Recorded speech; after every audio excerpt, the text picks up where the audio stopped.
do, YouTube?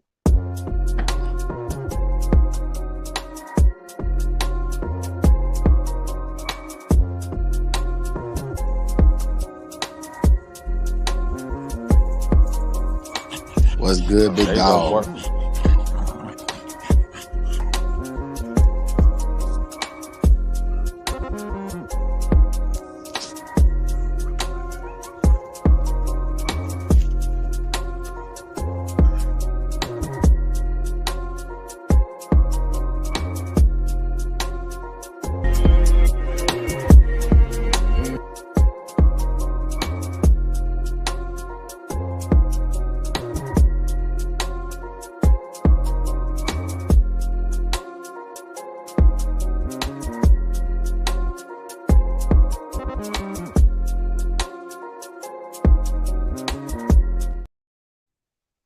Peace, peace. What's going We on, in big this, dog? yes, sir. It's your boy, Soul Power, aka Gamed Up Kennels. And And we what's up? cooking today. Uh-oh. We in the goddamn kitchen. We in the goddamn kitchen. I got my good brother, the Shogun Warrior. Go ahead, brother. What's going on, y'all, man? It's Samurai Candles Modern Game Dogs, and the good brother has invited me out to cook it up with y'all for the night. Man, we got some heat. We got some heat. We got some heat. The brother came in here with the blade. It's on razor mode. We slicing. We chopping it up. We getting it in, man. It's a beautiful day. Y'all gotta forgive me. I done lost track of time. I am not punctual, but what we gonna do is, man, we gonna be great as we do. You know what I'm saying? You know, we turn a little nothing into something. You know what I'm saying? We make nothing into a spread. You know, gourmet. So yeah, man, it's a beautiful day. It's a beautiful day in the neighborhood. Salute to everybody in the chat. We got Big A Impala and Caprices. Yes, sir. We got Tony M in here. Yes, sir, man. We go cook this thing up, man. I appreciate y'all brothers for waiting on me. Um, like I said, lost track of time, and but we go make this thing an important one. So go ahead, brother. How you feeling today? How you feeling? Man, so I got a saying, man, always great, never bad. Uh, some people think it's disingenuous, but it really is. My grandmother had diabetes, and she would say she was always good. So I carry on the flame for her. You know, always great, never bad, big dog. Man, beautiful, beautiful, beautiful. Thank you again for the patience, good brother.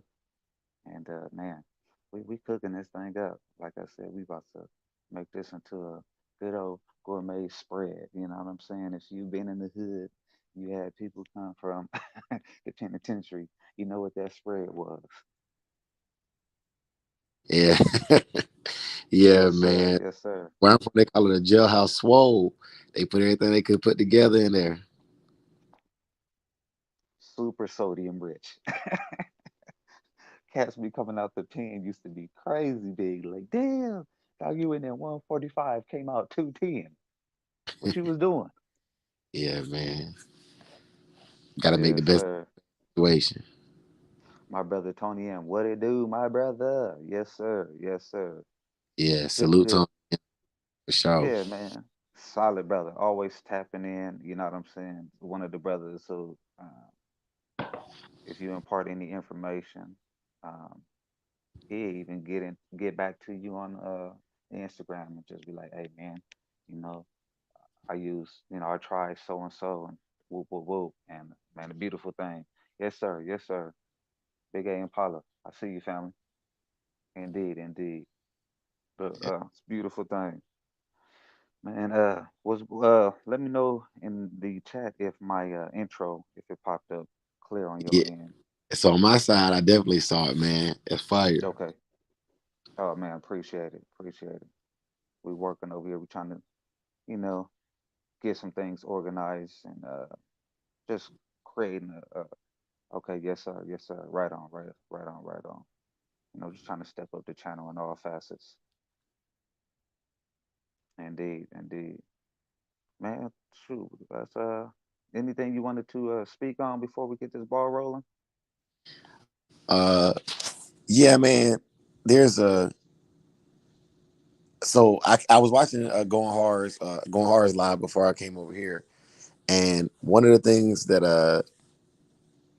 I'm noticing consistently is no direction. And Mm, so I kind of wanted to chop it up with you. We talk offline, bro, but I kind of okay. wanted to talk about direction and specifically what there there has to be a separation of underground and above ground, and that direction is not being clearly set. And so what you have is you have people that are square business and you have people who are really about that life Mm, commingling some of these chats, and it causes disorder that doesn't happen in other fraternities. mm, I agree. I completely agree. I mean, you'd never see people who was operating in any other illegal manner commingling with the square bears, and there being a clear rift in that, the understanding based upon that.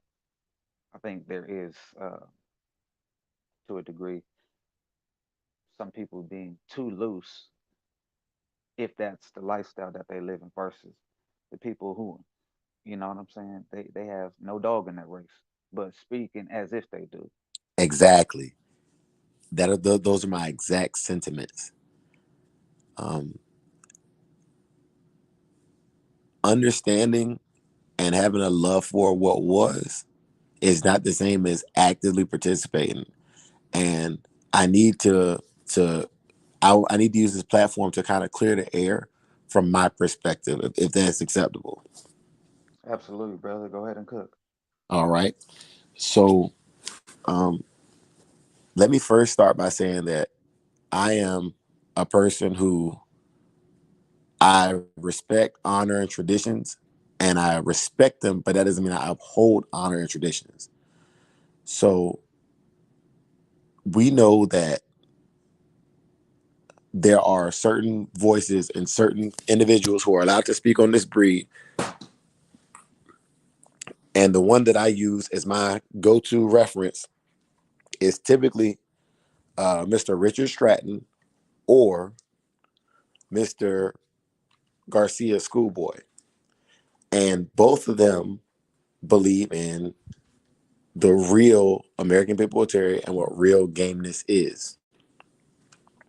There is no legal way in the United States to check for gameness.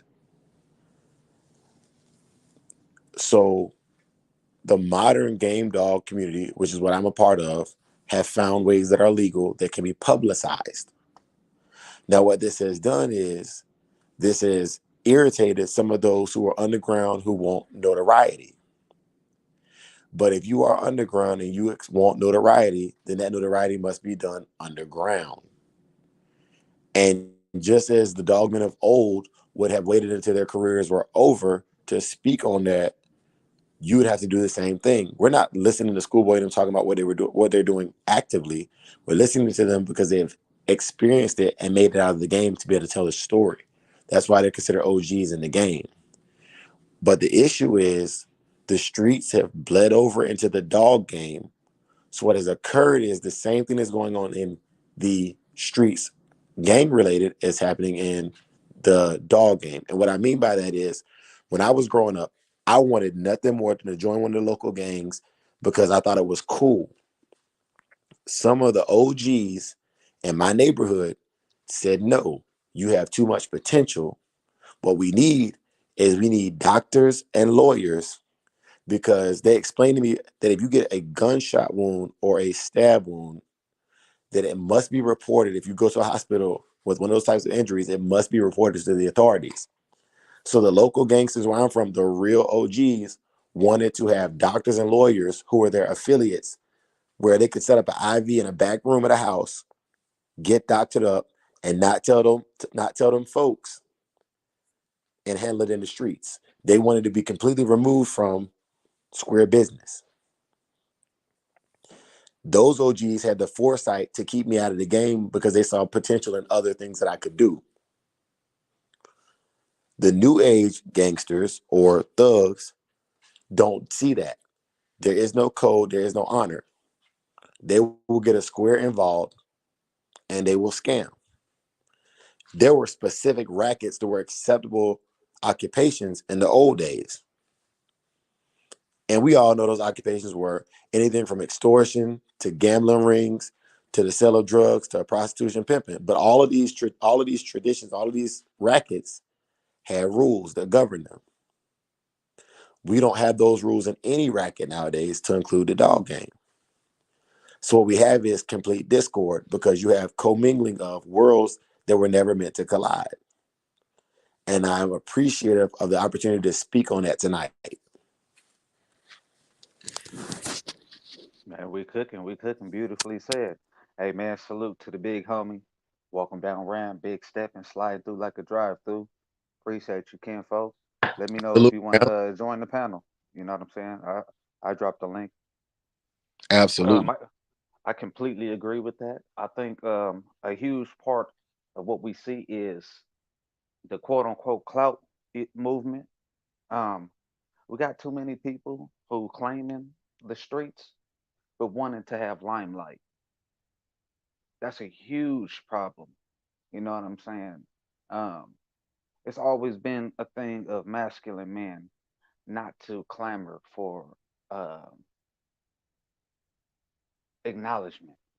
You know, the men of old that I knew, man, these brothers would do things and they would let it be known. Hey, don't let nobody know I did that for you. Talk about brothers slide through. You know, if you was down on hard times, help you pay your whole mortgage. Hey man, don't let nobody know. You know what I'm saying? This for you right here. This for your family. Y'all handle your business. You know. Now the issue has became one of the issues has become that people partaking in certain things. You know, they want to have celebrity. You know, you kind of look at I mean, you look at the dope game and you see how a lot of times people got caught up is when they got too, too popular. You know, they really got that buzz in that street. You know, you look at what's the dude, the Heron dude, Denzel did the movie based on him. Frank Lucas. Frank Lucas. You know, he got caught up because he got caught at a Mike Tyson fight. You know, the camera was blazed on him, and they like, who was this nigga in the first? You know what I'm saying? It's the glamour, the things like that. You know, where I was putting an ocular on these. It's the clout. You know, the need to want to be known versus, like you said, brothers of old that were genuinely about that. It's like, no, no, no. We gonna keep this thing masked. Uh, maybe one day I'll speak about it, but uh, I know what I did. Versus, and I think that, like I said, that clout era has bled over into all facets. Where now you see somebody that might be on the fast lane champagne. Now they speaking freely like a square bear. So it's a dangerous thing. Um, I don't have anything to worry about because I don't live that lifestyle. But neither do I want people who do live that lifestyle to really be corresponding with me because I don't, you know what I mean? I really don't know what your angle is. You got people that's lining up with them folks too, and then they grab on to anybody around them and do some wicked stuff. Facts. So I want to take you back to if y'all still in the chat, man, I want to take y'all back to the last year where I would say dope game was strong. And I'm talking about these games because they all coincide and the era ended together. 2006, at the Nextel chirps kind of went away and we kind of started moving into the era of the smartphones. That Yes, era sir. of people, gangsters, dogmen, it was over. 2006, 2007 was over. When Mike Vick got busted, it was definitely over. And what I mean by that is, okay, I talked about this in my live last week. The cocaine cowboys, nobody today can call themselves a cocaine cowboy because they either did their time, they still locked up, or they did. Okay. The the real G's that was really out there, there's still G's out here in the streets, but it's different. The way you move has to be different. You know what I'm saying? The stuff that I like, so I follow Cowboy, so I follow Bosco 100. And the stuff they do is not what OGs did back in the day, because that wasn't the way they moved. And so if they migrated into the mainstream, then the American Pit Bull Terrier game has to migrate into the mainstream too. What I see is I see kids trying to reenact, art, trying to mimic life. They're trying to reenact what they hear people talk about in the books that they read, or what their uncle told them, and their uncle wasn't even a real dog man. Hey, I completely agree with that. I completely agree with that. The difference between the love of the game and the love of the fame. Hey, well said, brother. I don't think it can be said any better. Um, I, you know what? I can't even really process that because of my stance and understanding discretion. Um, it's like, you know when I see a chick that will be dealing with a man, don't get her way, and then she go out and blast him. I don't Facts. understand it. Yeah, I don't Facts. understand. Right. It's like I don't compute that. Like, damn, okay, take a L in silence or whatever. Whoop, whoop, whoop. What's the purpose of doing that? My brain don't compute that. So, um, I think what you said was some pivotal points to speak on. Man, let's go ahead and, since you spoke on that, let's take it from the stance of honor. Let's go into that, man. What does honor mean to you? All right, I'm glad you brought that up, because, like, overall, we're talking about the code of honor, right?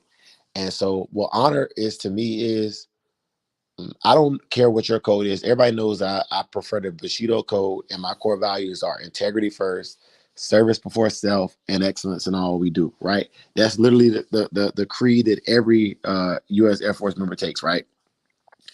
I don't care what your code is. I don't care if your code is rob, cheat, and steal.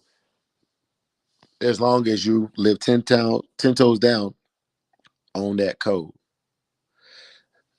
Now, another thing that I appreciate by a code is a code that has an affirmation, i.e., um, if your code is to never hit a woman, then you stand on that. So with us, we talk about Bushido code, and as far as the dog goes, the dog, how it ties into this is, the dog is my katana. All right, my dogs, the way I take care of them has to be honorably. They have to be pushed through fire and come out ready to be wielded. Right, but I have to Yes, be sir. worthy. I have to be worthy by using the 8 ethics of Bushido to wield that dog. Now, what I found by standing 10 toes down on my honor system is that more people are starting to come around and say, okay, this guy is consistent. Honor is what makes a man a man. Yeah, I mean, I think that's one of the core values of what makes a man a man. The difference between a male and a man, in my opinion. Uh, Honor, fortitude. Um, those are some characteristics that you would clearly separate a male from a man. Mm. What you well, I love their different perspectives. You know, kind of break me down. Talk about your perspective on honor and how you view it being displayed. I think honor, um, a huge thing is,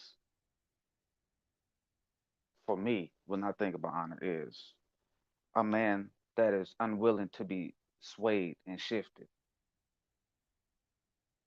Far too often, I see too many quote unquote males who will compromise themselves.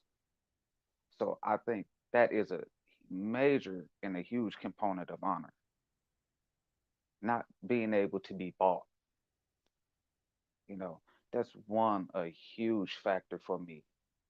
Too often, I mean, you look at Hollywood, and I see what in my eyes the perception of what masculinity might look like, and then you look up and then you see these brothers taking, in my eyes, what it looks like compromising photos and roles and things like that. It's like, damn, where is your willingness to say, hey, nah, I'm not doing that. That's compromising right there. And I think that's a major factor in my eyes. Honor is uncompromisable, Yes. if that is a word.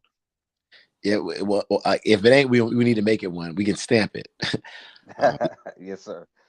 Death before dishonor, always. Yes. Yes, sir. Yes, sir. Yeah, I believe in a samurai culture, it's something called hirokiri. You know what I mean? It's like the honorable death. You know, um, if I'm incorrect, go ahead and correct me, brother. Oh no, But no.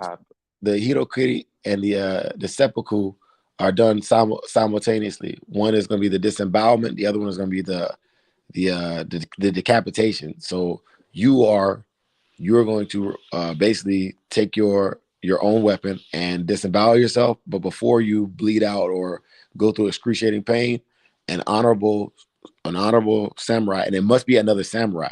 You cannot kill an honorable man. It is a disgrace for a dishonorable man to kill an honorable man. yes, sir. So it needs to be somebody of your stature or higher that actually performs the seppuku on you. Indeed, indeed. Hey, link in the chat. Link in the chat. Any brother want to hop up, and also y'all make sure your elbow drop the piss out that like button. You know what I'm saying? Let's get this in the algorithm. We got a special guest. We got my good brother Samurai Kenner. You know what I'm saying? Modern Game Dogs in here, and man, this is an honor to have the brother on the chat. You know what I'm saying? This is one of my good brothers. So y'all make sure we run them numbers up. Man, the honor is all mine. Oh, also Tony M, I seen your comment, man. You do have to be willing to anticipate standing alone. And when you find somebody who's willing to stand with you, make sure they stand beside you, not behind you to stab you on your back, and not in front of you to catch the bullets for you. But we ride together in this with your brothers. Yes, sir. Or standing in front of you to lead you into a trap. Yeah, absolutely, absolutely. Hmm. Hey, I got my good brother. Daryl Sumter's in here. Debo, what it is, Kim Folk. Ooh, This my brother right here. Yes, sir. Yes, sir. Um, uh, shit out on. Let's go ahead and let's get into man. Let's what's the importance of knowing your lineage in your dog? You know what I'm saying? Being able to understand when you see certain traits being expressed on your dogs and things of that nature. Let's delve into lineage. all right. So, uh, from a logical perspective, and I always use human genetics to kind of compare, but they're not the same as animal genetics. But it's a something we can correlate or synthesize. Now, knowing your genetics, the most common example you have is you ever seen that movie Life? Yes, sir. All right, so you know how Gossip Happy. yeah, exactly. You know, so it's like okay, that baby don't look like who the daddy's supposed to be. And that's kind of the first thing I look at when I think about genetics for a bloodline or for my dogs is Phenotype. phenotype. Does this dog represent the look? Before we even get into the actions and the attitude, does this dog even look like the daddy? You know, there should be some semblance of family there, you know, with the genes, specifically if you're line breeding or inbreeding. When you outcross, you may have a new look. But consistently, I look for does this even look like the dogs in my pedigree? You know, and I did a special on that. I think maybe last Sunday before last, a special on specifically the Mayday stuff because I hear people say I got Mayday dogs, and I look at dogs that look very hound like not even hound, but very thin dogs, and all the Mayday dogs I know are beefy catchway dogs, right? Your dog is a good example of the Mayday line. Okay, And so the importance of knowing the lineage behind the dog is I am a very, very moderate exercise person. Um, I've tried to raise red boy dogs for a multiple number of years now, and I realized that even though the red boy dogs are great dogs to raise, they don't match my lifestyle at all. And understanding that about and knowing that red boy dogs are high strung, they bark a lot, they're typically hard keepers. Um, you could typically have a lot of yard accidents if you're like me and you let your dogs kind of live their life.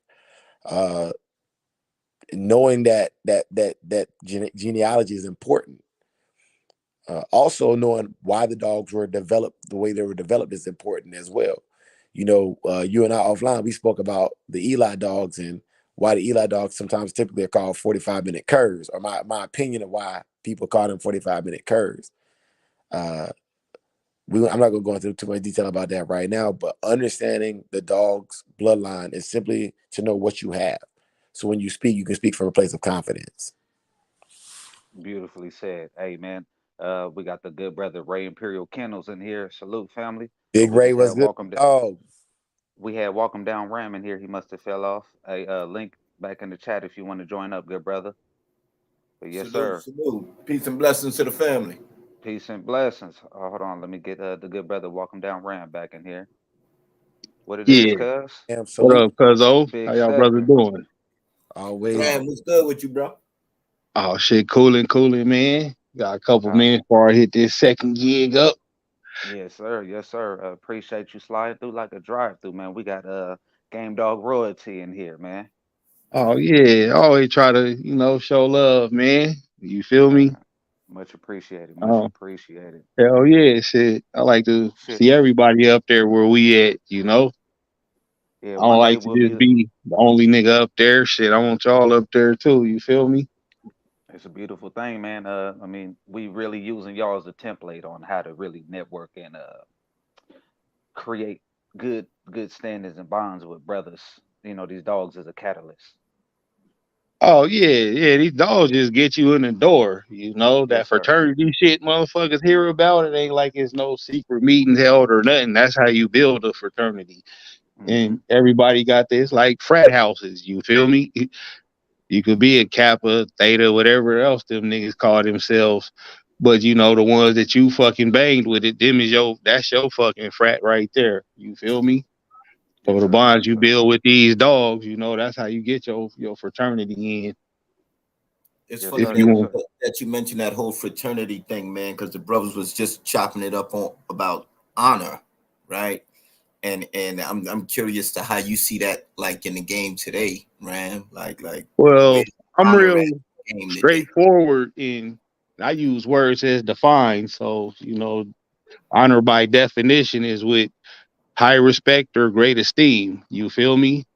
Mm, So, that's a verb because it's an action too. So I live by a code of conduct, you know. I don't got no code of honor because fucking I just described that, what honor is by definition, and humble is the exact opposite of fucking honor, by definition. But to stay on topic, like my code of conduct, just how I came up, my rules is fucking high standards. I grew up with grown men. You feel me? Like my great grandfathers and shit. Them was some real life motherfuckers. So I expect shit men to act a certain way and ladies to act a certain way. And growing up, like that, set the standards how I raise my children now. You feel me? So you can't Absolutely. be no bitch if you a dude. You know, you gotta fucking be a man. You feel me? You gotta do the shit men are genetically required to do. Provide, Mm. protect, motherfucking procreate. You feel me? Yes, sir. absolutely, Triple absolutely. P. That's If you out that's there procreating but providing and protecting, use a bitch. You feel me? Ain't no other way around that. So I don't even hang around motherfuckers like that. I don't kick it with gangsters like myself all day, but I kick it with men who stand on principles. Like I got some nerd homies. You could disrespect them and probably beat their ass, but they gonna fight back just because they stand on manhood, and that's what I look for. If you standing on manhood, I fuck with you in whatever aspect you in life. because I don't just do dogs. You feel me? I do a lot of other shit, so I can relate to a lot of different shit. But as long as you stand on your manhood, I fucks with you for real. But if you don't, I just don't fuck with you. My little homies, they can't even sell dope in the hood because it make the hood hot. Weed legal out here, so them niggas you can sell weed. Ain't nothing gonna happen in the hood. Or you could That's get a a fact. job, motherfucker. Jobs is plentiful out this bitch. You make way more money going to work than you do selling dope. That's a fact. Yeah. Motherfucking McDonald's around the corner fucking is hiring right now, 19 an hour, night shift. I damn near signed up, but I can't work 3 jobs, nigga. I ain't no Jamaican. I was like, God damn, man, extra 19. Nigga, let's get it. And that's just working Yeah. at McDonald's, jobs is sweet. Is my point. You ain't gotta do no stupid shit no more. You ain't gotta do the shit, I was doing that made my hood what it is, my part of the city, my little space. So you niggas could help rebuild that shit, but I ain't even letting no new little homies get put on or nothing. Like, we got enough shooters, enough hustlers, enough everything bad. Like, nigga, if we need some doctors and lawyers and engineers around this I bitch. swear to God, Rand, we just talked about that, bro, on everything. Hey, preach, cook up. Hell, that's just what I'm on, though. You feel me? Like, I don't need no more gangsters, man. Shit. Need some more success. It's That's a fact. motherfucking only fucking 4 people in my family own their own businesses that successful. It might seem like a lot, but fuck that. It's more than 4 people in my family. Why Bro, we most all people got can't more fucking people in their get that? direct lineage. They got more than 4 siblings. That's what I'm saying. You Yes, feel sir. me? That's a Fuck that's a that. low percentage, man. Exactly, bro. So that be my whole point, man. Like, we got enough of the shit we don't need, man. I go down the list of shit we do need. So we need some more nurses around this motherfucking shit. Well, we had a lot more, COVID and strict restrictions, things like that. That changed the game. They was trying to force people to put that goddamn it in them. Yeah, that's So what I'm that, saying. Like, we yes, needed sir. the inside track for that so we could just get the paperwork that said we got the ooh wop, but we Real didn't. shit. Come Real on, come shit. on. But we ain't even got that no more. Like, when I put in the chat, I got hit up when I was 14. I ain't go to the hospital. Like, it was motherfuckers in the hood that was, real life nurses and shit. Like, trauma nurse went to the homie mama house and she fixed me up. Just because in the hood you don't do that. But Hmm. because you don't do that, we had somewhere we could go in case something happened and you need that. You feel me? Absolutely, absolutely. I don't even Uh, know too many spots where it's still like that, bro. I ain't gonna lie. Me neither, bro. You feel me? Like, it's too many thugs, not enough gangsters no more, man. The thugs is running the mm, show. You see what happened. Like, John Gotti was a thug, murdered his way to the top. You see what happened as soon as he got to the top. What happened? Everybody fell apart, went to jail. That motherfucker died of fucking cancer in prison. You start at the out here thug in Atlanta. level. You gotta graduate to the gangster shit or fucking get out of it, bro. Cause You know it what I ain't find no most fucking honor interesting? amongst thieves at all. You know what I find most interesting about that Gotti shit though, and people don't talk about it enough. He did all that shit to get where he was at, and then he got so insecure about being where he was at, he started murdering everybody around him. Yeah, because And he was stupid. You up there with other smart motherfuckers now. right, Now you up there with people who intellectually intimidate you. They not physically afraid of you because they got the same level of violence back in them that you do.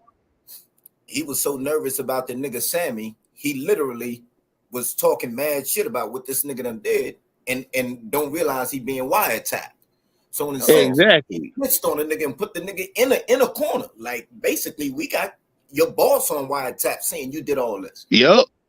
You know what I mean? So Exact like same shit they that did with gangster six it, it shit nine, bled over bro. in the That's dog a game. fed. yeah, Exactly. ain't They no did the gangster same mess shit no with six more. nine. Ain't no omerta. Niggas is writing books. They going on social media about snitching. Like they becoming celebrities for snitching.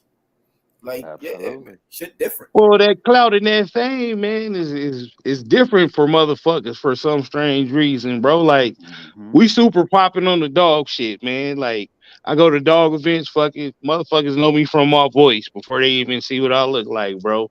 Real That shit. shit don't mean nothing to me though. Like, and fucking from the early 2000s, like I was cracking it for rap. You feel me? Like my rap group was super cracking, toured and all that shit. So the fame, I fuck that fame shit, bro. Like I want the money.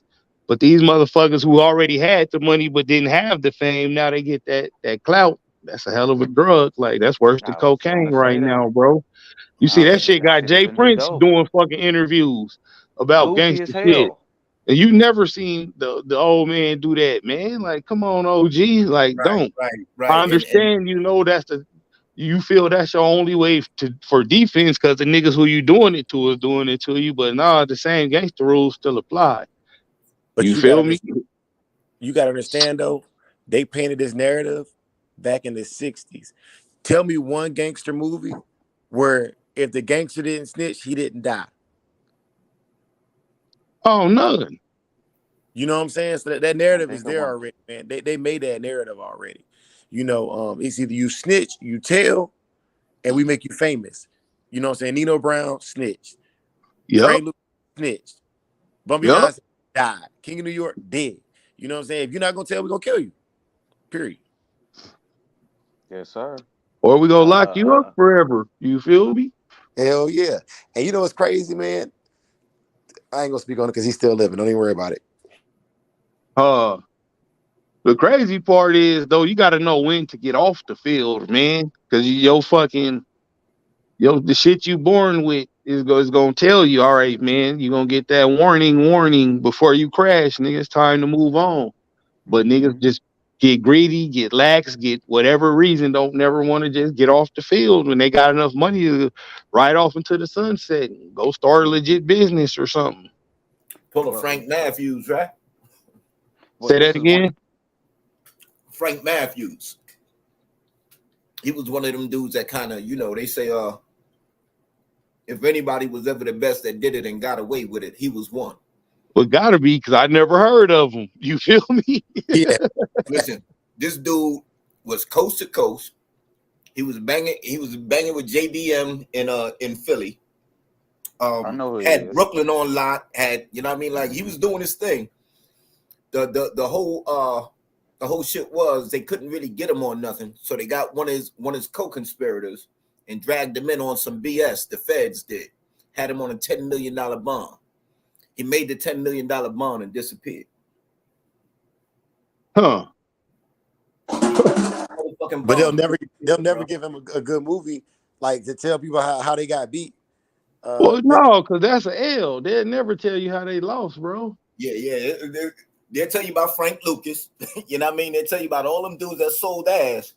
They ain't gonna tell you about this dude, man, that just like they still wondering where the fuck he at to this day. They'll pay you if you got information on him. Come on. What's our sister who's down in Cuba? Asada. Ashada Shakur. Come on, talk about her. You know what I'm saying? Hell, a freeway Rick Ross. You know what I'm saying? Learned the law and was able to tie in the fact that the CIA was actually using the brother to the funding to push the daggone civil war down in South America. You know what I'm Yeah, saying? exactly. And the cold part is Rick did all that time, ain't telling nobody. Come out to tell his story, and they steal his whole story and call it Come on, Snowfall.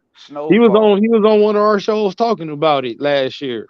Yeah. That's what Snowfall is? Yeah. Yeah, That's that's his why I don't story. watch I Yes, it. never sir. knew that was supposed to be the Freeway Ricky Yeah, story. Rick Ross got Yes, with sir. John Singleton and John told him, his Singleton. whole life story, and John just ran off with it and then mysteriously died later. Like, Man, I was just about to say that. Come on, come on, but talk yeah, about that's it. why I don't fuck with Like Snowfall though. it's kind of crazy, man, because the boy Rick Ross, man, he really shouldn't have taken that route if he knew that man was trying to change his life and send a different message. You know what I mean? Making records about how, I made XYZ selling weight last year, selling weight and all of that. That it was just, I just felt like it was disrespectful to that man's, you know what I mean, to what that man was trying to do with his life at that point. Yeah, that's like if a motherfucker come out super crip, like been talking about he the new Big Tookie. Well, Tookie trying to appeal his death sentence. Like, come on, cuz, what you doing, bro? Right, exactly. Like, and then you delve further into it and you find out this nigga really was a CO. Oh yeah, when I found that out, I threw everything out of that day. I ain't listen to him Man, shit. come on. Hey, I brother hate IROC, COs. salute God. I can't Yes. spend no money with you, that's for sure. Hell, no, I won't even steal your shit, nigga. Right, right. Come on, bro. This shit And gets no play in this ride. and the cold part about it was that nigga, Ricky Rose, Mr. Lemon Pepper, Beats was crazy. Oh Before yeah, niggas found out he was really CO, bro. I'm talking about if you had at least two 12s in your John, oh, you you was in covered. there like Man, come swimwear. on, man. You had the whole The block Maybach rocking, music. man. Boom. Verse, Nigga, I Use. was on biggest it, nigga. verse. Oh, Oh, like hell yeah, you ready for the big no, niggas biggest too? That snitch, nigga is a big old police. biggest police. Nigga, I got that wiretap.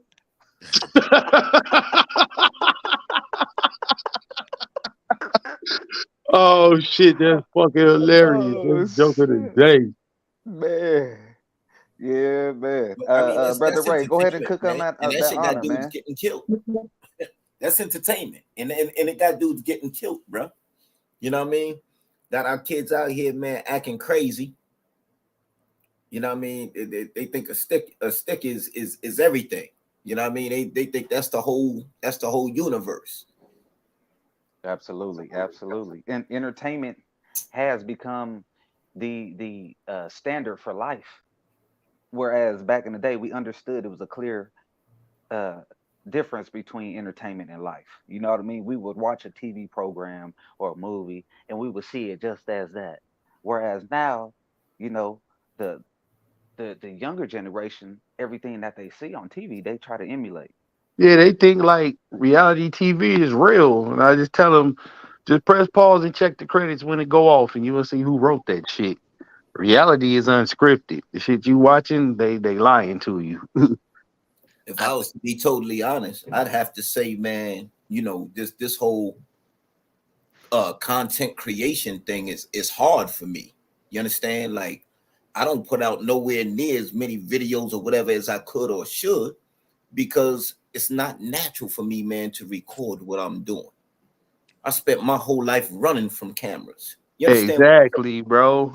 Absolutely. Exactly. And I think Camera to clip. me You have rapping kind of record. helped me with that because I was in more in public speaking and photo shoots and all that shit. You feel me? So it kind of helped me with that. But just coming from a street dude to being online, fuck no, hell, fucking no. Well, I mean, you got to think. You know what I'm saying? I'm pretty sure all of us on this panel are pretty much 30 and above. You know what I'm saying? Yeah, I'm about to be And 43. exactly, but I'll be 41 in about a month and a half. Yeah. Salute, Um, brother IROC. peace, Salute. God, Peace, peace, Yes, peace, sir. peace. Yes, guys. sir. You know what I'm saying? So, I mean, you got to think. A lot of the younger generation, have no respect for their OGs. Number two, have no desire to listen to them because to them, they want to be the little pumps and the little Dirks and the little Yachties and all these other little motherfuckers. You know what I'm saying? But at the end of the day, they don't want to sit there and pay attention. And because, matter of fact, me and the guy, Ray was I'm saying was go ahead and speaking the other day. It's like you learn like the biggest piece of game anybody can give you is learn from my mistakes, learn what I did, see what I did wrong, and then do the opposite. Number one. Number two, I'm pretty sure anybody who's ever been in any kind of nonsense or whatever, we know business is between those who do it. So whatever it is you got going on and whatever you got cooking on one side, anybody else who's not directly involved in that transaction don't need to know shit. Well, Right. let's delve deeper into it. The issue is because we about four generations into the women's feminist act. You know what I'm saying? The women's Facts. act Yeah, movement. no So doubt. what has happened is it is a habitual culture that has been placed upon our young men of being raised by women. I And they agree You with know that what I'm? fucking lead with their emotion instead of their logic, bro. Absolutely. exactly, If exactly. it's a household that didn't respect men, how do you then go out you know, to the world and now, You what I'm gotta be saying, try amongst to men, who fucking exactly. If your mama didn't respect men, how do you now respect men? because most men who are raised by their mothers, Have no I like respect. to say, are they mothers in men clothing. You talk about I'll hyper be honest with you, emotional bro. males. Once you actually in the company of men, they gonna teach you that respect.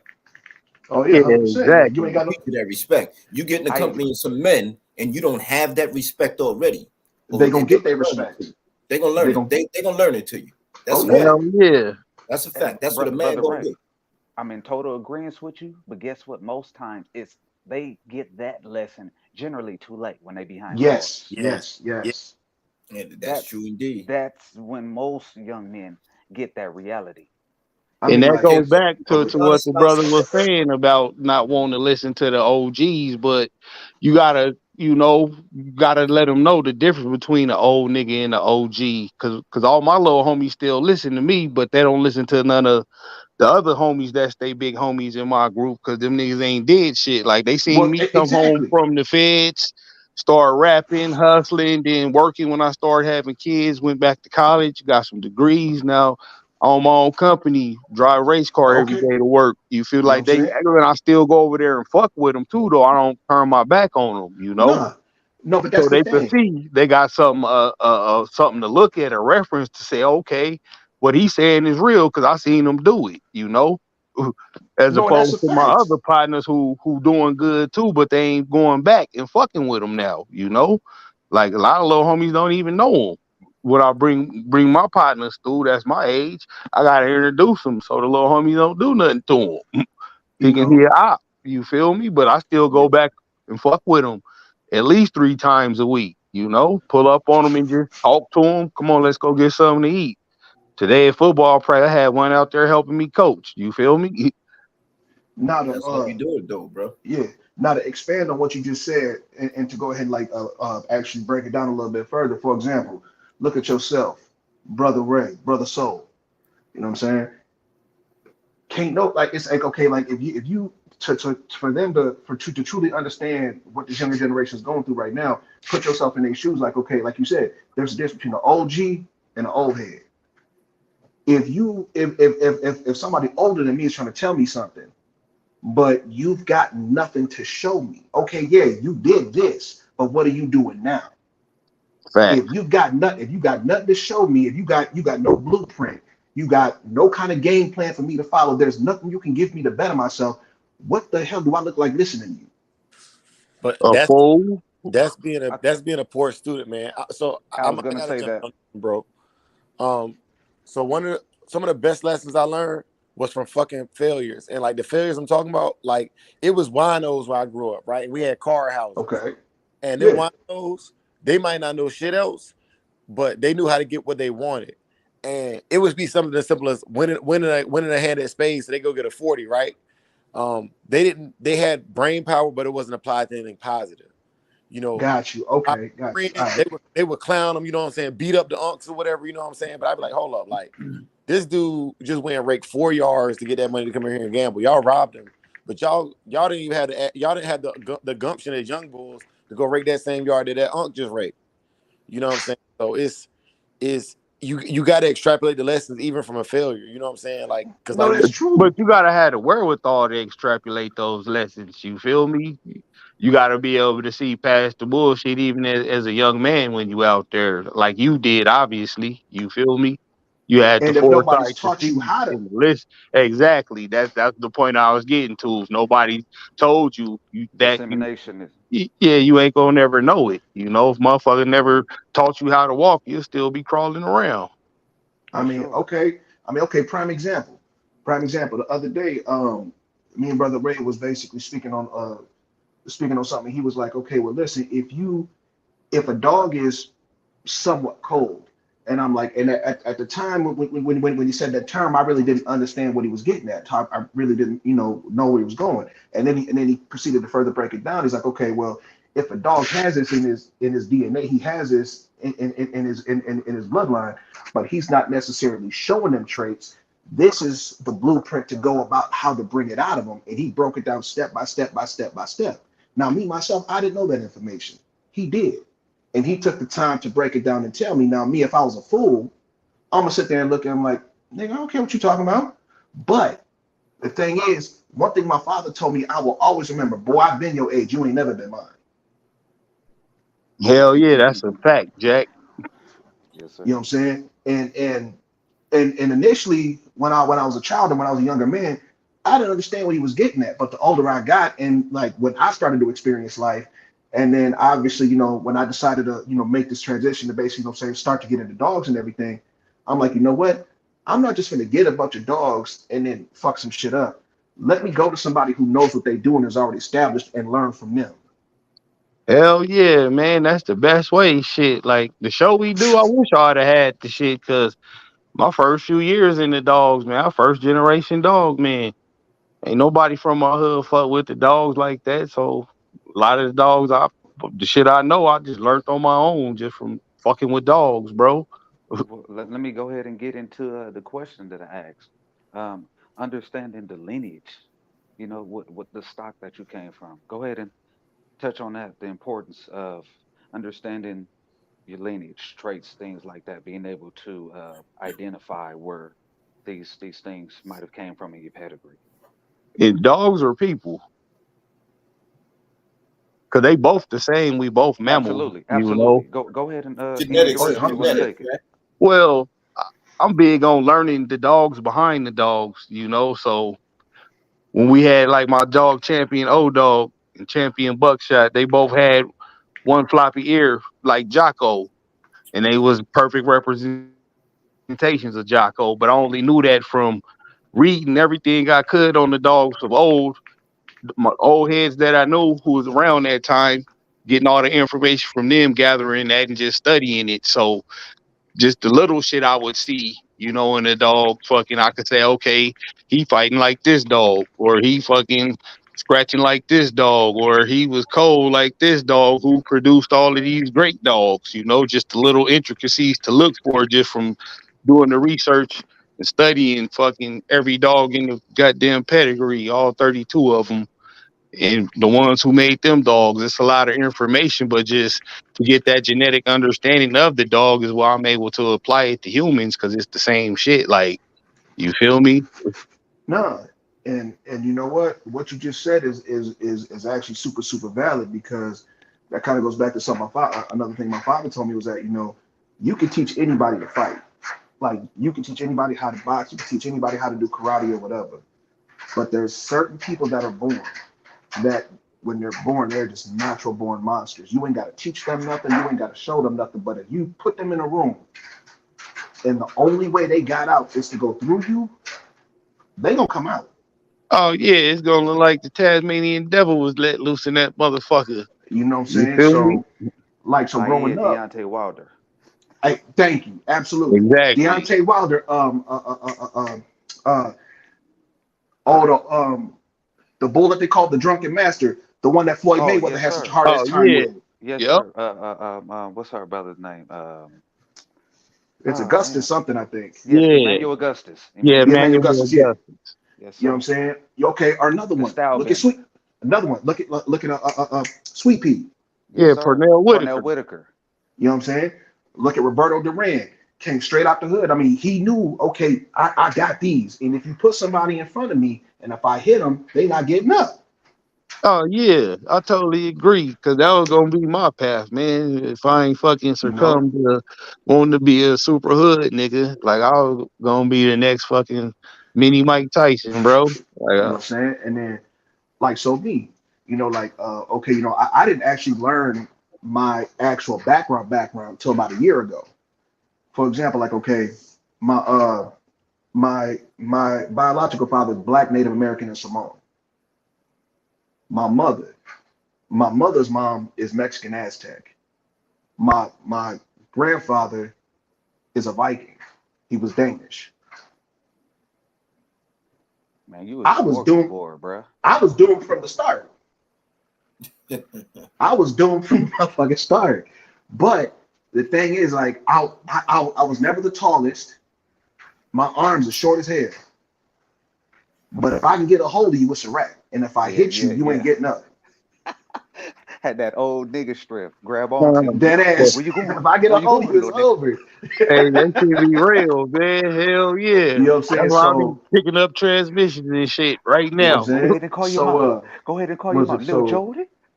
exactly. So 2013, 2013 is that's when I met my instructor. Started training with him. I got my first degree black belt in 2016. I got my second degree black belt in What you do, 2019. And I'm Brazilian Jiu-Jitsu? hell no. What you do?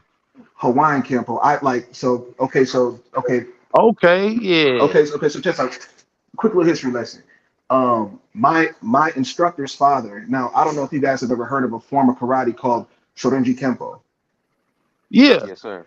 Shorinji Kempo was founded by a man named Doshin So. Doshin So, and now mind you, you can check this, it's on the books. Doshin So was the only Japanese man in history to ever be granted entrance into the Shaolin temples. Wow. Doshin So became an ordained Shaolin monk. Get the fuck out of here. Swear to God, it's on the books. Doshin So then left Do the. you know how crazy that is from a historical standpoint? Oh, Hell yeah. 100%. 100%. Like, See, that's like me getting nominated to the Blood Hall of Fame. 100%. So now, so now, but hold on. So here you go. So now, Better not get Doshin caught So, outside that mother. you know what I'm saying? Doshin So Go goes back ahead. to Japan. they gonna post red with the 031. Exactly. So Doshin So goes back to Japan and he founded Shorinji Kempo. Now Shorinji Kempo in Japan is just as much a religion as it is a martial art. My instructor's father was his Daishi. He was a living student. Now, mind you, this was right after World War II. And my instructor's daddy was 6'6" and a Scottishman. Fire red hair and ice blue eyes. So just imagine that, right? My instructor grew up in Hawaii. My instructor is the only person, the only haole, the only person, period, under Fucking the howdy. age under the age of 18 to ever get a black belt from Professor Chow. Yeah, Professor bad Chow. motherfucker it is.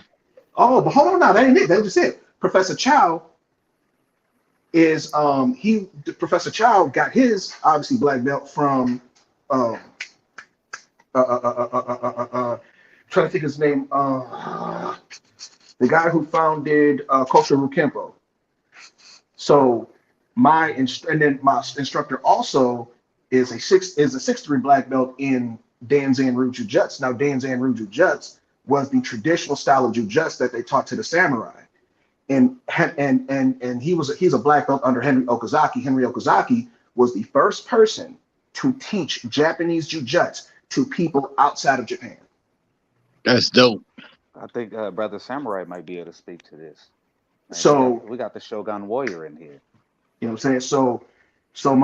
So basically I'm a second generation Chow black belt. I'm a third generation Doshin So black belt, and I'm a third generation Okazaki black belt. Hey, Brother IROC, What's I up? see you with a goddamn katana. I'm gonna lay your ass goddamn down. This 9mm, goddamn. Nigga, you better not run at me with no goddamn katana. Nigga. So basically with us, my instructor and his father's philosophy was anything we can do standing up, we can do on the ground, and vice versa. So is y'all based around a lot of ground fighting? Do you what type I was of about to ask We can that. do Like it, with we can you do do submissions? we can do everything. You do We can like do judo hip tosses? we do everything because here's the thing, you gotta remember, judo, you know what I'm saying? Because like judo originally, because judo stems from jujitsu. Makes sense. But And, I'm and you saying, got and here's what characterizes your style of Kempo? okay, no, I got you. Okay, so here's the thing. So like I said, so basically, okay, so you got to remember, Kempo, Kempo was originally designed. Oh, I got the name. The name I was trying to think of, Grandmaster Matose. That was the founder of Kosho Ryu Kempo. Grandmaster Matose. So like Taekwondo is famous for like the sort of fancy. their kicks. Right? Yeah, Yeah, kicks. that's So I got a fucking Kempo, brown belt in Taekwondo. I like them Kempo, hard ass kicks. true. Now, Okay, now X Bones. What is your style? That's what I'm saying. Okay, so like let me clarify. True Kempo, not this American Kempo bullshit, but true Kempo is very fast, very fluid. It's known for multiple strikes in succession, and I mean breaks in midair, breaks on the ground, submissions standing up, submissions on the ground. Like literally, like I said, we don't just do Kempo. It's Kempo. Like you can see, people think of Kempo and they think of Kempo by itself. Kempo was never done by itself. Kempo and Jiu-Jitsu were always together. It was striking to grappling and then back and forth, and it was made to be seamless. Okay. So where most people might want to be at range, I want to be right on your ass. Pause. You know what I'm saying? Like, yeah, in the phone booth. Yeah, exactly. I want in the phone booth or a fucking New York hallway. Oh yeah, that's hella cramp. I want to be close enough because here's the thing. If you ride up on somebody, right, you can feel everything they're doing when they move, when they breathe, when they step, when they reach, when they retract, when they stand, when they drop their weight. You can feel all of it. Not only that. And another thing with us is like we ain't scared if you grab us, because if you grab us, we know where your weapons are. Hell yeah. We want you to grab us. I want you to grab me. Because when you grab me, I'm breaking anything I put my hands on. You sound like a goddamn bolio dog. That shit sounds fucking interesting. Now shit. We go roll around, man. Yeah, man. Brother Samurai, I know you on a tight schedule, brother. Go ahead and if you got anything you want to add to this, brother. You know Nah, what I'm man, saying? bro, I'm listening to the cook up, bro. Like I'm learning because I never even heard of that martial arts style. You know what I'm saying? So I'm in awe right now. Yeah. Hell Okay. yeah, Oh. me too. Okay. I'm So. like shit. I'm Okay. So. Okay. picturing So it check this like out. that. So check this out. Here's another gem for you. Now. Okay. Now. I will never speak ill of the dead, but I will say this. Okay. So anybody in here, I'm pretty sure has heard of American Kempo, or they heard of Ed Parker, right? Yeah, I started out with American Kempo Karate. That Okay. shit was weak. Okay. So hold on. Okay. So check this out. Here's a little gem for you. Ed Parker was originally a student of my instructor's instructor, Professor Chow, right? Mm. Ed Parker never got his black belt from Professor Chow. Ed Parker got his black belt from one of Chow's black belts, which was a guy named Adriano Emperado. Adriano Emperado was one of the founders of Kaju Kembo.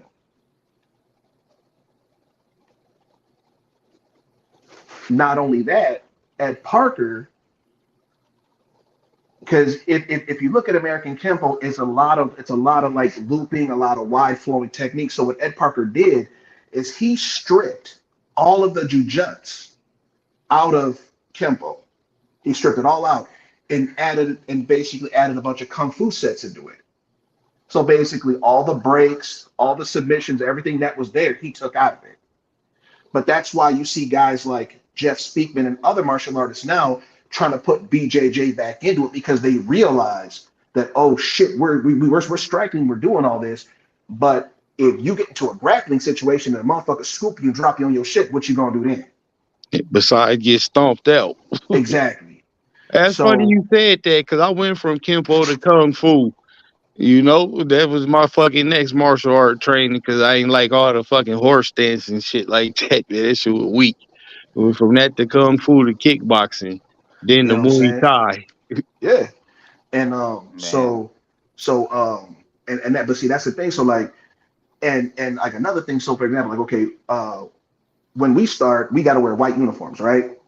We got to wear white uniforms all the way up until your black belt test.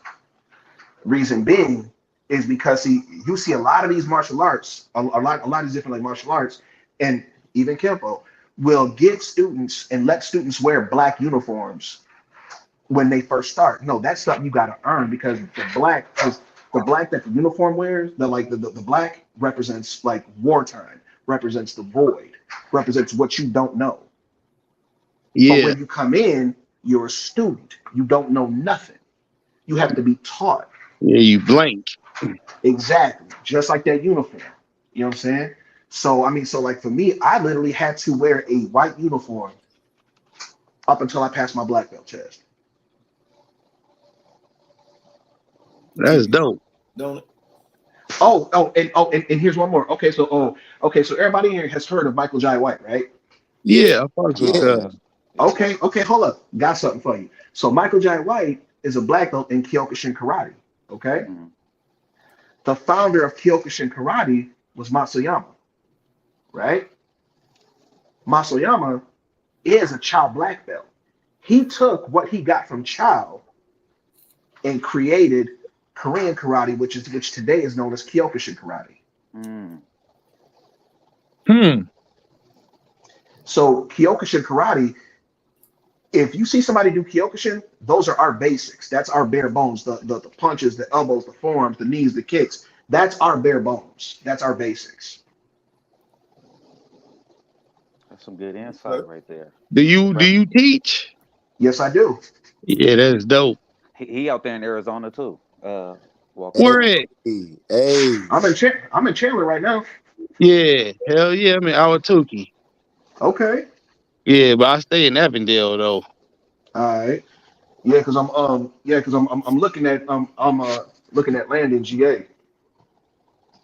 How Yes. much? I mean,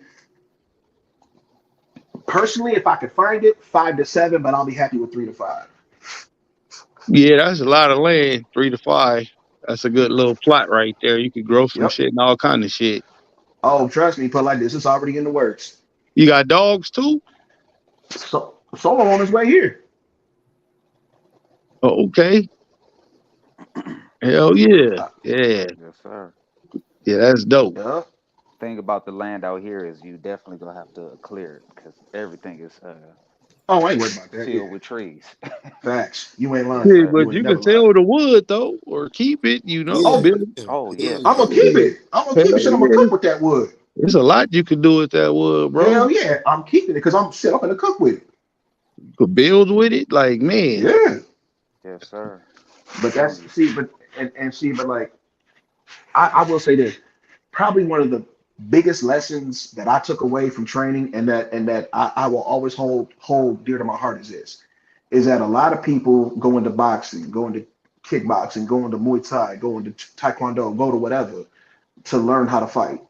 You know what I'm saying? That some, or I should say, a large majority of people do that.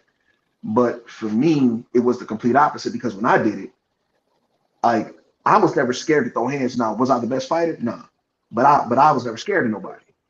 So for me, it was the mental and the spiritual side of it. And the thing is, when you go through that kind of training and the constant repetitiveness and the constant refinement and the constant bettering of yourself, and when you learn just how brittle and how fragile the human body is and how easy it is to destroy it, the last thing you want to do is put your hands on somebody because unless you have no choice, I'm talking somebody backs you into a corner and you ain't got nowhere else to go.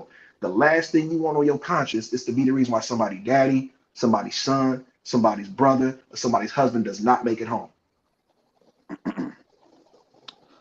I mean, I agree with that to a degree. We live in a time of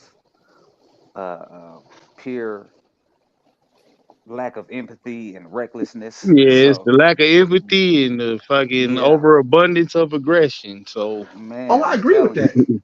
But So see, but that's what I'm saying. If you have no choice, I'm saying like if you have the opportunity to get away, cool. But what I'm saying is like if somebody brings aggression to you, if somebody brings static to you, do what you gotta do. Because I tell you, I'll tell anybody right now, you bring static to me, motherfucker, you going in the box. I'm going home. oh oh no, yeah. that's a fact. That's a Oh Yeah. fact. yeah. I'm the master of letting you start some shit. It don't take much to start me up. I'm like You a know what I'm red saying? boy dog. Motherfucking leaf blow across the yard. The joint I always So wanted to learn was like the Hapkido and the Aikido because they call that the merciful art, right? Because that shit just break bones, right? You don't Mm. necessarily have to well kill the now with motherfucker. Aikido, now see here's the thing. Aikido, so Aikido was stems from what they call Aikijujutsu. And Aikijujutsu, that was very much a wartime art. That was very much breaking bones and everything else. Now, Aikido is basically the whole essence of Aikido is to use your opponent's force against them. Right. Right. Now, if you know it well enough, can you incorporate certain stuff into it 100%? But that's not the way it's taught. Yeah. Yeah, hell It's some yeah. bull jive out there. I seen some Yeah, that's bull why I jive on stopped kung Aikido. fu. Like you kung fu in a fight, and a motherfucker who know how to fight gonna fuck you up, dude. Man. You know what I'm saying? And here's the thing, You gotta be careful, especially with I Wing don't Chun. care You gotta be careful with shit like that. You gotta adapt it to like exactly. real time, Yeah, life. exactly. Like That shit it look cool when you hitting that fucking dummy, but in real life, I'll kick you in your balls, dude. Real quick, and here's the Body thing, slam and that's you. the thing, man. like Like be on point. a lot of folks, because a lot of folks basically go to these schools, right? And I don't care what school it is, whether it's karate, taekwondo, Wing Chun, different form of kung fu, kickboxing, whatever, right? And a lot of these schools do not temper and test their students. It's basically just like taking your dog off the chain and rolling them, or whatever. They don't test their students. They do not spar their students. They don't let. And it's like, okay. And here's the thing. Like, I understand training with I don't like we don't train with pads at all. We don't. But I understand the whole process of it, I guess. But the thing is, if you don't spar and learn how to control yourself, I'm talking being able to throw a punch and stop it on a dime, or being able to control and learn how to throw with force and speed and how not to, because you can learn all these fancy movements just like y'all was saying. Y'all can learn all this extra shit, but if you don't ever test it, you don't know how to use it in real time. When you get out in that street, somebody gonna roll your ass. Hell yeah, cause motherfucker you trying it on, he ain't fucking in class with you and understanding what's going on. Yep. His mind is on berserk. He on Viking time. He trying to Viking right now. You feel me? Yep. Yeah. I mean, in the military, I mean, you see people score well. They marksman test and things like that. But you talked about real time war. People freeze up. You know what I'm Yes, they saying? do. Those A Okay, let lot of me bullets folks get to do. flying past please you and tag me in everything. right now, bro. Please Go tag ahead, me. brother. Go ahead.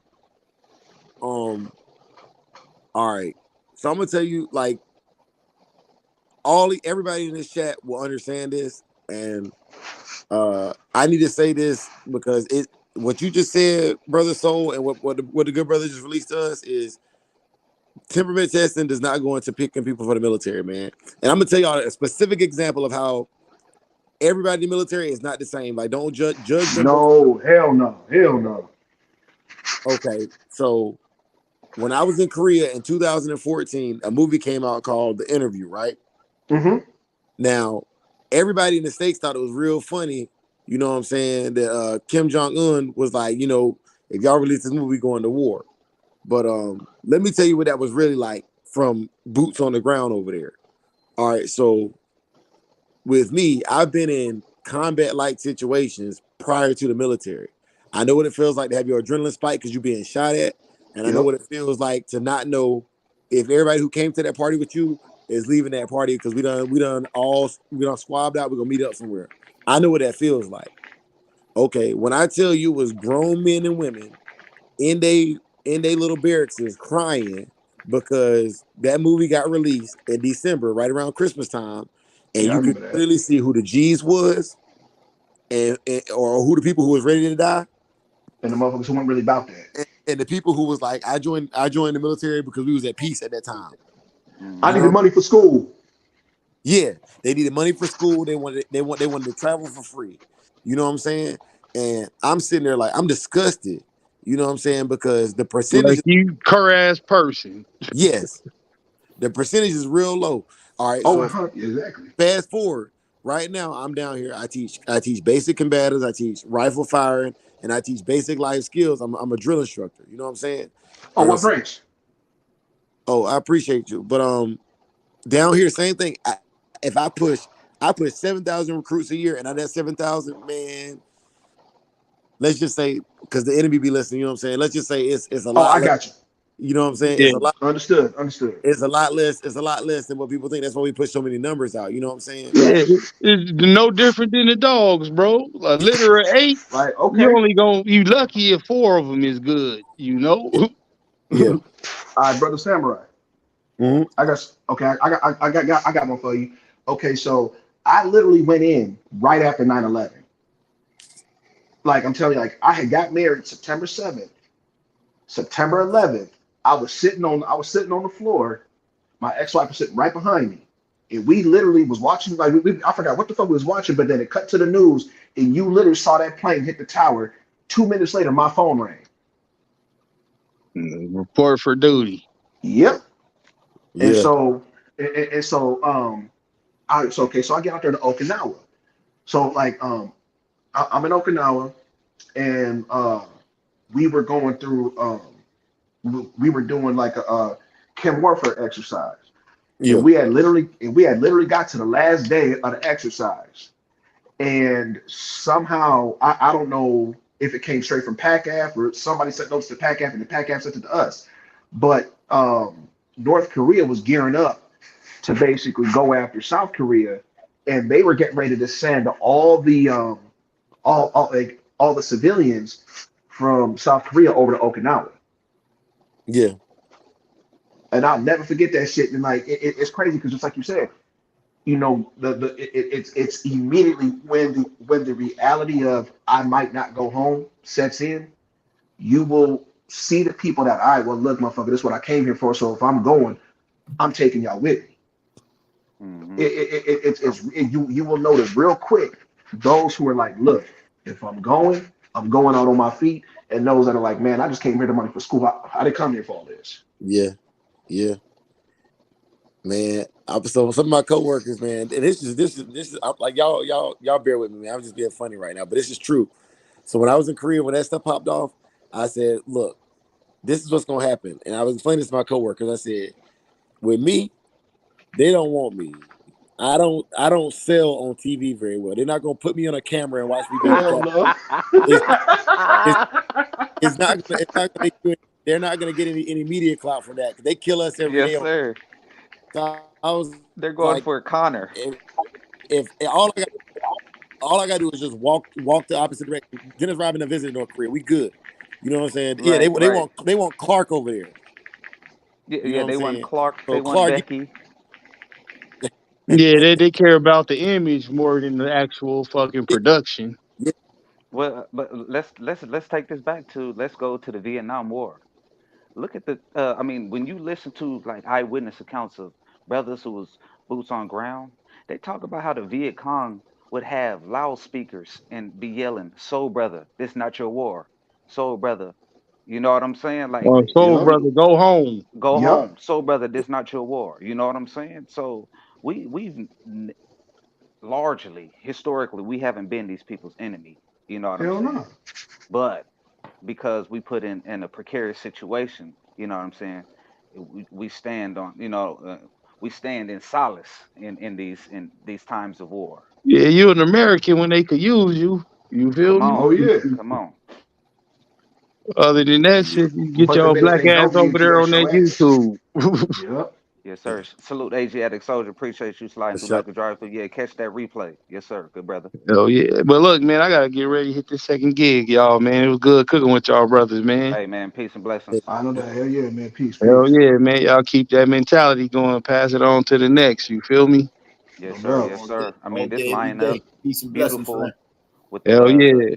the next thing we was going to speak on. It was uh linking up with like-minded individuals and building models of possibilities. Oh man.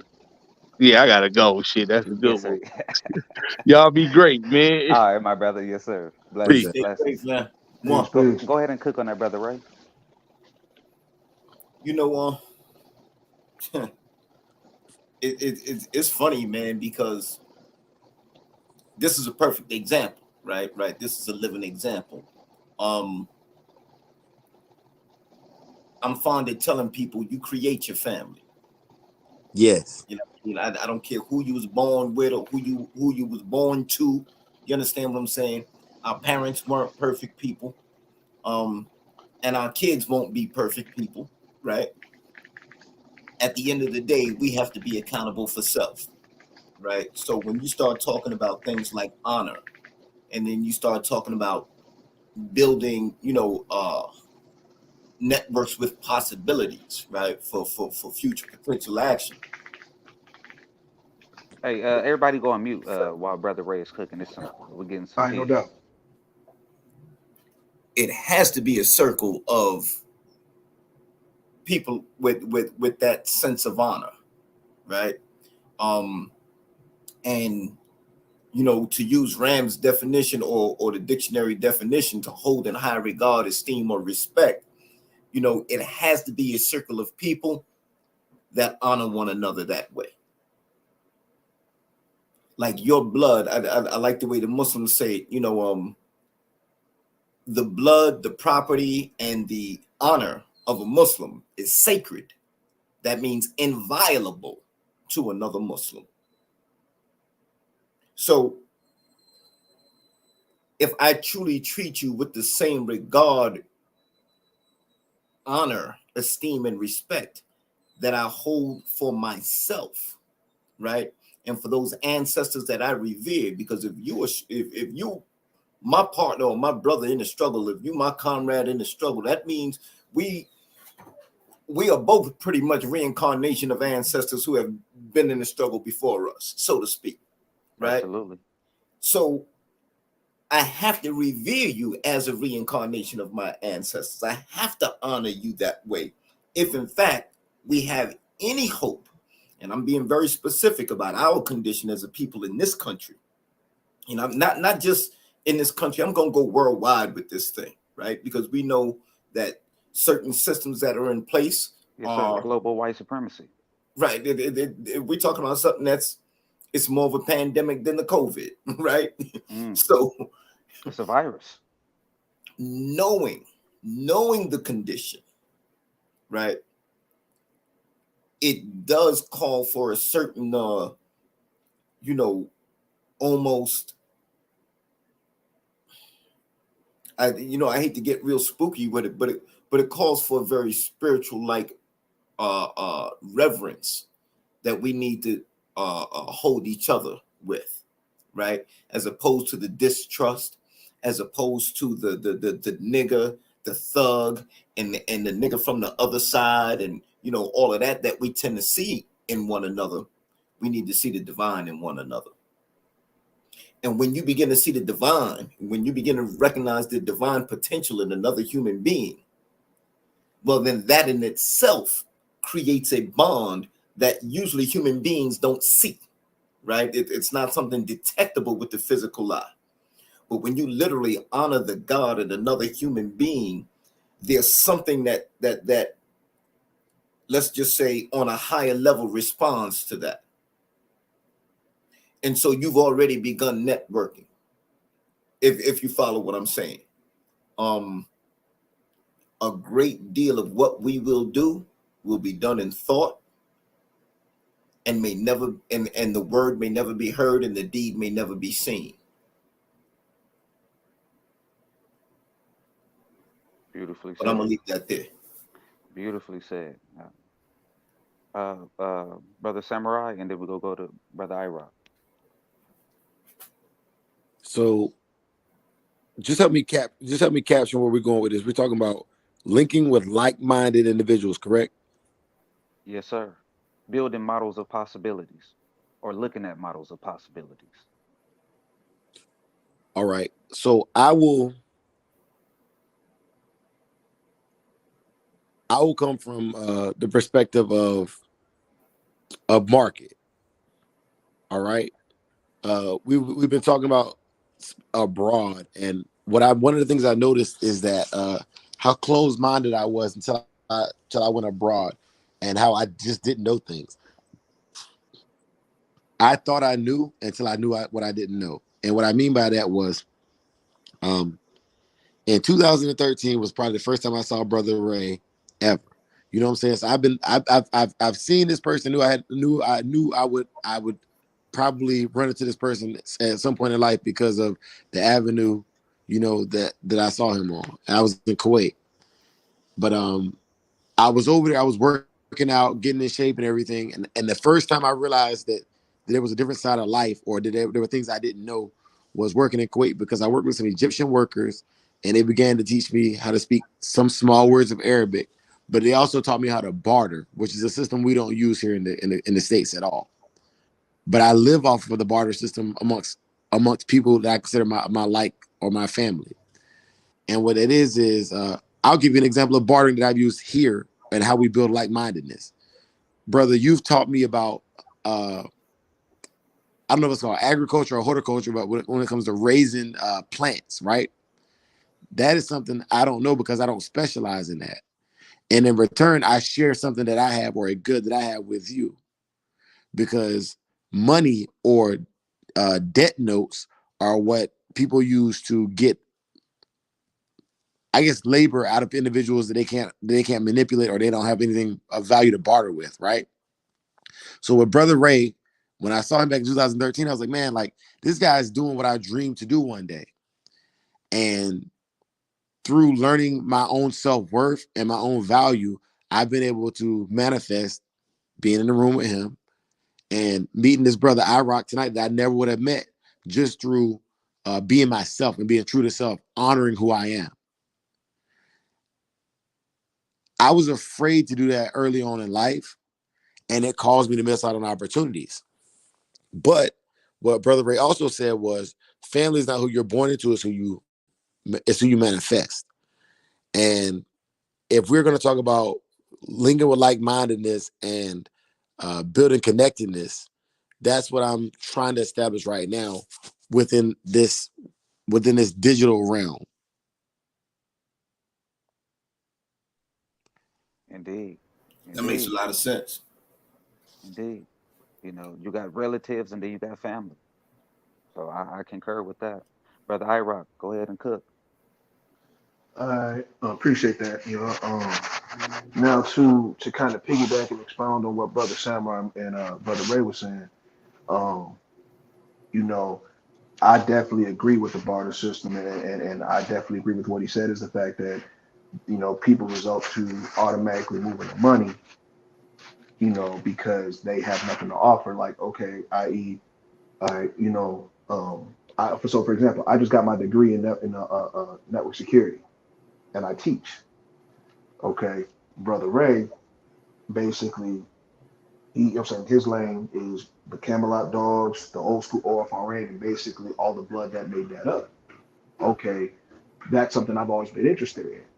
So, okay, you can put me on game with the dogs, you can put me on game with business, you know what I'm saying? You can put me on game with LLCs and so on and so forth.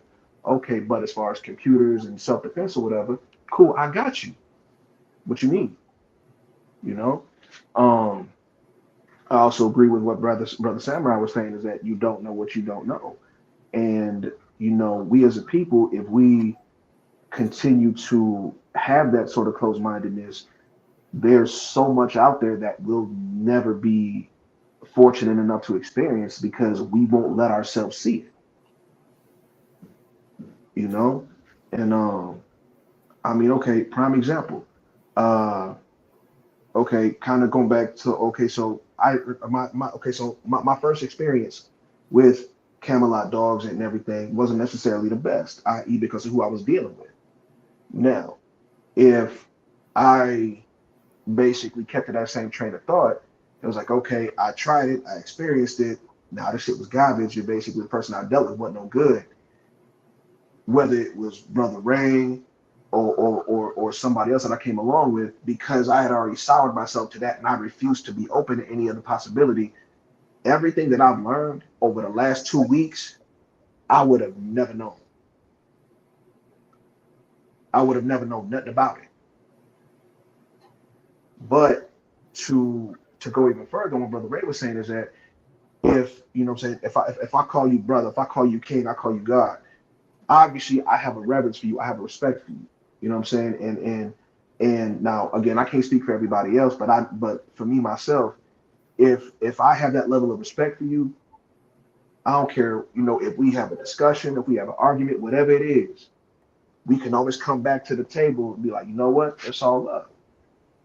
Because no matter how close you may be to somebody, there's always gonna be the times y'all may have a disagreement, whether it's about sports, politics, whatever.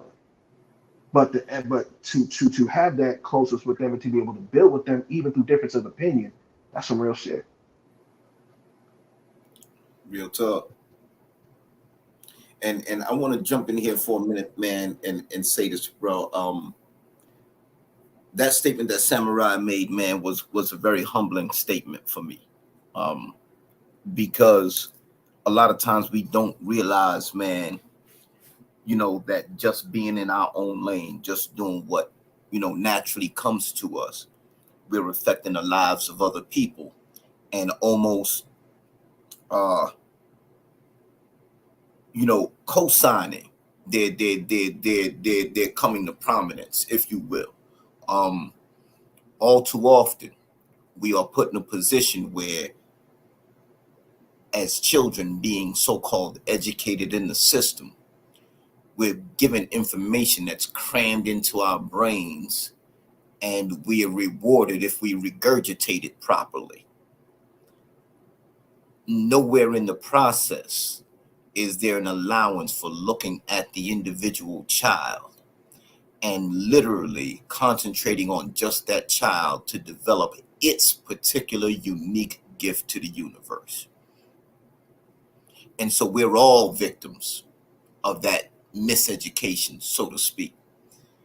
To be able to find your own lane, to get in it and find some modicum of success and be able to live in your own lane, comfortable in your own skin.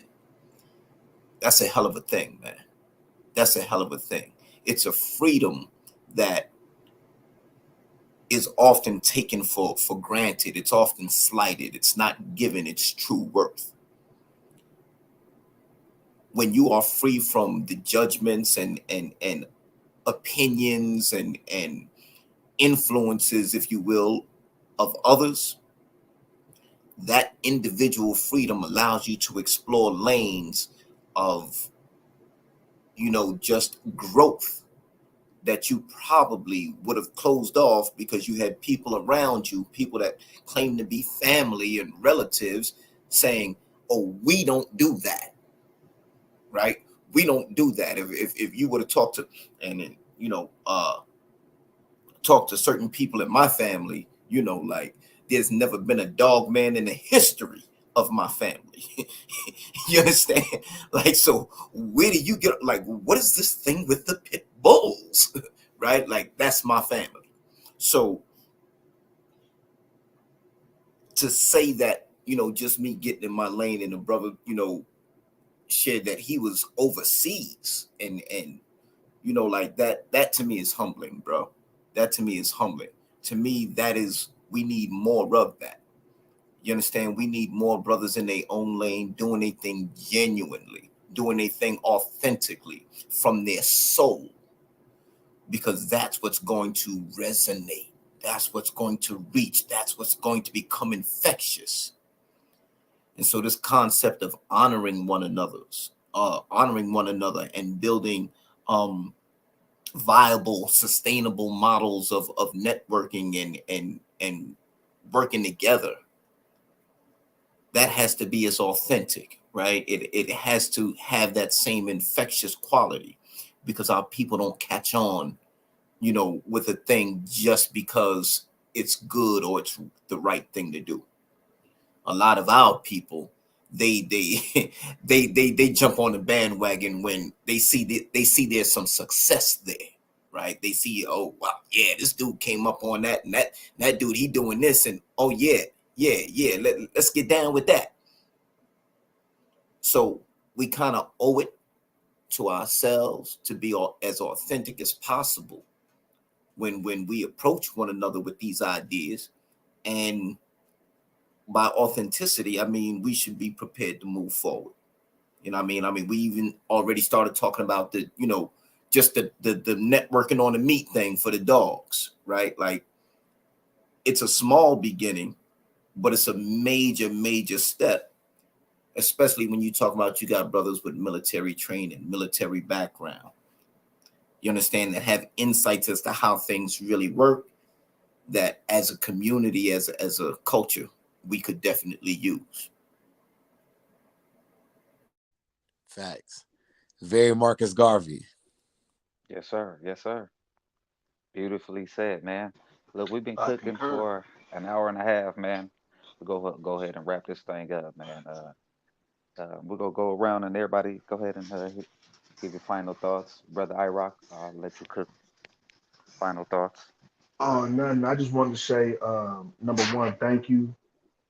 Peace and blessings. Thank you for the opportunity to cook with y'all tonight and to be able to kind of basically, you know what I'm saying, basically share some of my background and kind of let y'all know, you know, you know, kind of basically what I'm doing and what my goal is. And you know, definitely appreciate the feedback and definitely appreciate the jewels y'all have dropped. Definitely looking forward to speaking with you brothers again and building with y'all.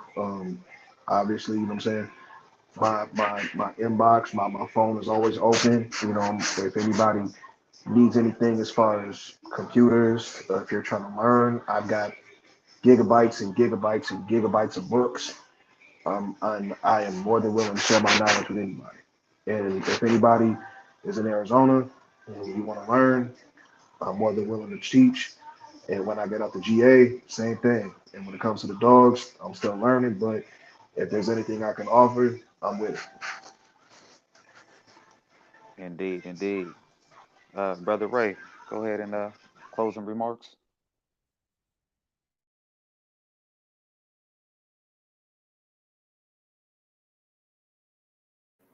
My apologies, I was muted there. Um, I just want to say, man, thank you, brothers, man, for taking the time to put these forums together. Um, it's the dialogue, right? And the forums for the dialogue are long overdue. So I appreciate that this particular forum spills over, not from the dogs into, our general living conditions. You know what I mean? And I look forward to building with you brothers, man, on some real bona fide solutions to the times at hand. Indeed, indeed. Brother Samurai Kennels. So this is my first time on here. I hope it's not my last. I hope I haven't overstayed my welcome. But what I will say is unequivocally, um, I'm different, and everybody says they're different, but I truly mean that from the standpoint of I believe that with everybody's mission, we all can win. Um, as some of you may know, and if you don't know, I'm moving to Arizona, so I'm glad you made that statement. And my ultimate vision is to I train dogs at a decent level, and the same way you would set up a martial arts class where you have your white belts train over here, your black belts train over here. Eventually, that's my goal with the dog thing, and it has to happen, the camaraderie is going to come naturally by people who are like minded because it that's all we have left. Everybody who talks about martial arts, dogs, guns, anything that is manly or self preservation, we all fall into the same umbrella because they're trying to take that away from all of us. So my goal is to bring everybody together in a cooperative ahead of time before it's necessary. I appreciate the opportunity to be on the channel, and thank you so much. Yeah, man. It's been a beautiful show, man. We cooked, We told him Cat Raggedy, you know what I'm saying? We hit all the points. The show flows seamlessly, and I appreciate y'all brothers. Man, this is only the beginning, man. We go keep grinding. We go build these numbers up, and we go touch the masses. You know what I'm saying? We got this niche community, but man, we go touch the people with the like minded and the spirit uh, to be independent and reach each other in these great forms and not necessarily just the great forms, but even in all assets and facets. You know what I'm saying? We building up masculinity, and these is catalysts right here to build back the black family. You know what I'm saying? So Peace and blessings to everybody. Y'all brothers Peace don't and jump out of blessings. here. Yes, Peace and sir. blessings. We go just rap in the Peace back and chat for a quick second. But we go end this thing.